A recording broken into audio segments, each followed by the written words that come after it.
The Supreme Court just heard arguments in a potentially landmark case that could open the door to publicly funded religious charter schools. At the center, St. Isidore of Seville, a proposed Catholic virtual charter school in Oklahoma planned and operated by the local archdiocese.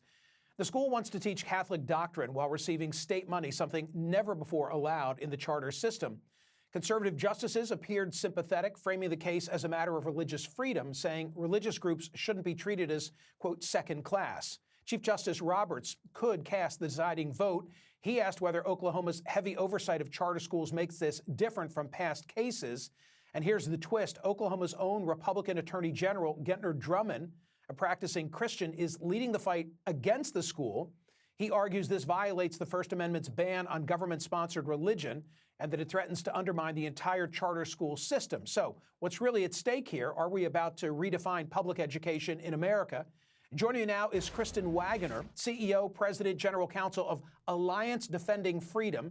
ADF represents the Oklahoma statewide charter school board, one of the plaintiffs in the case, who admitted the religious online school into the charter program, and one of ADF's attorneys argued the case before SCOTUS this week. Kristen, nice to have you back. This is bigger than Oklahoma, right? Because if the Supreme Court rules for the school, then all federal, all state charter laws would be unconstitutional insofar as they require a non-sectarian approach.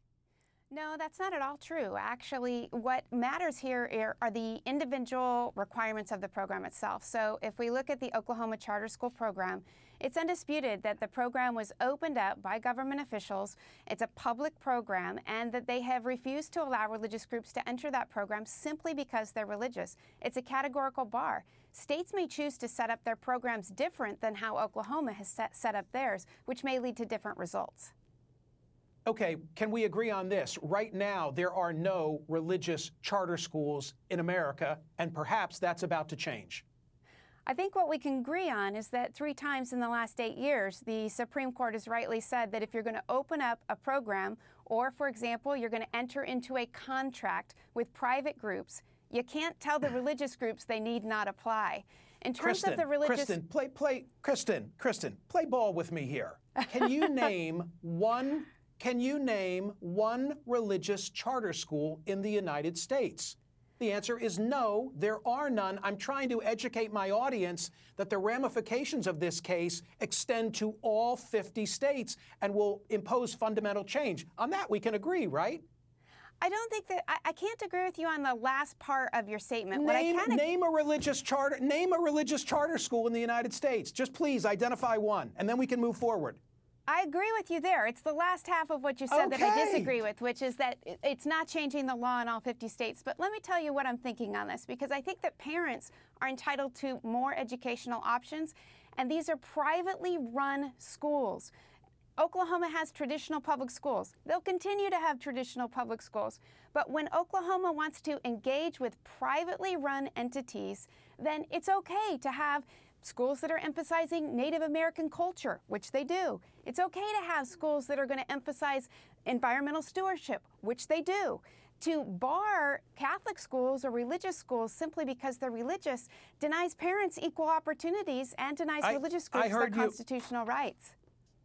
I heard you say that on CBS, so let's go there because I was going to ask about it anyway. You said, hey, they're already having charter schools in Oklahoma, to your point, that celebrate Native American culture, performing arts, and nature. That was the soundbite that I heard.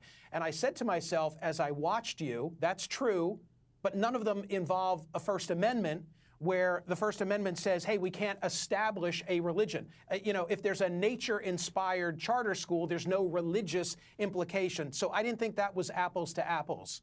Well, you can think what you want, but we both know what the Constitution says. And what we know is that it is not a violation of the Establishment Clause to treat people of faith and treat religion neutrally, especially when we're looking at this particular issue where Oklahoma is ranked second to last in the United States. The fact that they want to empower parents and have the money go where the child goes, that's good for all people, people that are religious and people that are not. You say, I guess, that the exercise portion of the First Amendment trumps the establishment portion of the First Amendment.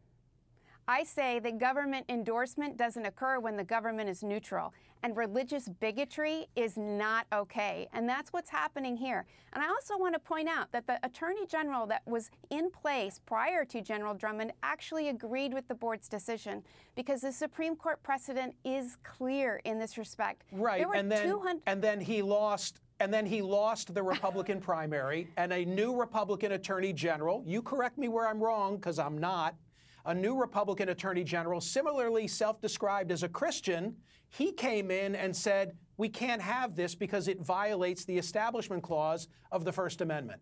Well, that's actually not exactly what he's arguing. What he's arguing is that he doesn't like certain religions and he doesn't want them to have schools. But what I want to emphasize here is 200 families immediately signed up for this program, and they want educational options. And the Constitution says that the government has to be neutral. Think about the soup kitchens, Michael, or the homeless shelters, or the foster and adoption agencies, all that are entering into private contracts. If we start saying that they are all a part of the government, none of those services will be as good as they are right now. The problem by the way, I'm completely supportive of a parochial education, an education that's in line with any particular religion. I'm cool with that. I think they do a wonderful job in many instances. I want to make that clear. The issue here is whether taxpayer dollars, I mean, you know the hypotheticals that I'm going to raise. What happens now if that new charter school with a religious flair says, we're not hiring any gay faculty? What if they say we want to teach creationism? What about the example that was raised by Justice Kagan, where maybe now it's a New York City-based charter school and they say we want to teach Yiddish and be based on the Talmud, and federal tax dollars are going for that? Well, first of all, this program is focusing on state tax dollars, and state tax dollars are already going to all kinds of things that taxpayers don't like. The money follows the children, and that's a good thing. It's a result of parental choice. It's not a result of the government's choice. Vouchers, tax credits, this is already happening. It's been happening for years, and it's what fosters innovative educational approaches. Let the parents decide. But those vouchers, come on, those vouchers can be used, therefore, in a parochial school, in some other religious influenced school. This is different because charter schools are public schools that are run privately. That's why my first question to you was to say this would be precedent setting. This would completely change the dynamic of public education across the country. I'll give you the final word. Go ahead. Families deserve more educational options, not fewer. It doesn't change the dynamic in this respect. Parents know what is best for their children, and they deserve educational options like St. Isidore, which has a 100% graduation rate and a 98% acceptance rate in college. This would open up educational opportunities to students that never otherwise would be able to afford them. It's a good thing, and religious discrimination violates the Constitution. But in some areas, that charter school is the only game in town. In some parts of Oklahoma, there's like one. That's what was argued by the Attorney General of Oklahoma in this case this week. And he knows it's not true. There is a statute that says every Oklahoma school district has a traditional public school in it. Okay, we can agree that he said that to the Supreme Court of the United States, right? Those arguing on behalf of the Attorney General. We can agree that there were some statements made to the court that didn't accurately represent what the law is. Okay. Just trying to meet you halfway on the things we can agree with. There's some things we can agree with in this case. Thank you, Kristen. Come my way a little bit next time. Nice to meet you. Nice Thank you for that. Social media reaction to this case. Hello, what do we have? Religious schools would be a lot better than the government school system we have now.